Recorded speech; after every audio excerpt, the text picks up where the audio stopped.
அன்பர்களே, இயேசு சபையார் பல்வேறு நாடுகளுக்கு பணியாற்றி சென்றார்கள்.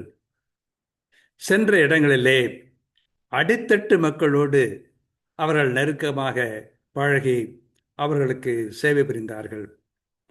அப்படி புரிந்த சேவைகளிலே மொழி சேவை, மொழிகளுக்காக இயேசு சபையார் செய்த சேவை பெருமிக்கத்தக்கதாக இருக்கிறதை நாம் பார்க்க முடியும்.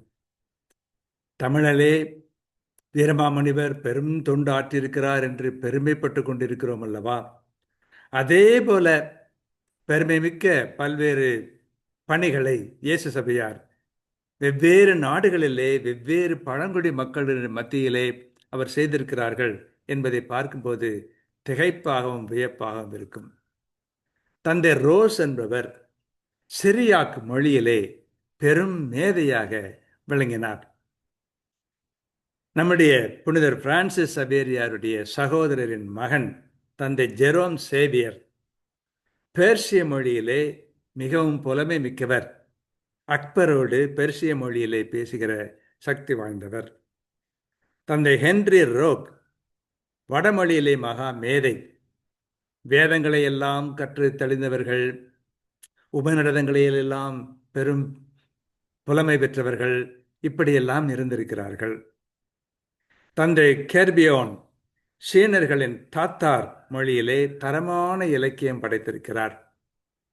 கடினமான மொழி என்று கருதப்படுகிற அந்த மொழியிலே. அதேபோல தந்தை காபில் சீனாவின் மான்சு என்ற மொழியிலே பெரும் மேதையாக விளங்கியிருக்கிறார். பல்வேறு நூல்களை வடித்திருக்கிறார் என்று பார்க்கிறோம். தந்தை கால்டி என்பவர் ஹங்கேரி மொழியிலே முதலிலே விவிலியத்தை கொடுத்திருக்கிறார். விவிலியத்தை ஹங்கேரி மொழியிலே பெயர்த்தவர் தந்தை கால்டி. தந்தை கதாபரோல் எலோரியானாகா கிபுஸ்கோவா மொழியை பண்பாட்டு மொழியாக உருமாற்றியவர். புனிதர் இஞ்ஞாசியார் அவருடைய பிறப்பு ஊர், அதை சூழி இருக்கிற இடங்களிலே ஒரு கிளை மொழியாக இருந்த அந்த கிபுஸ்கோவா என்ற மொழியை பண்பாட்டு மொழியாக மாற்றியவர் இந்த பெரியார்.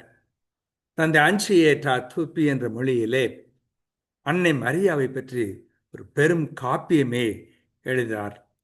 தந்தை புல்கே இந்தி மொழியிலே முனைவர் பட்டம் பெற்றவர். அதே போல தந்தை ஜெயபாலன் தெலுங்கு மொழியிலே முனைவர் பட்டம் பெற்றவர் என்று பார்க்கிறோம்.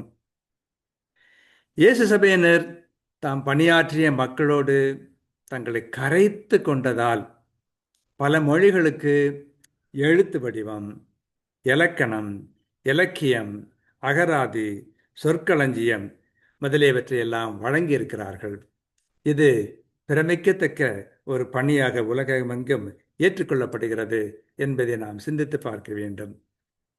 எவ்வளவோ மொழிகளை கற்று தேர்ந்து அதற்கு சிறந்த பணியாற்றியவர்கள் உங்கள் இயேசு சபையார் என்பதை பற்றி பெருமைப்படலாம். வாழ்க!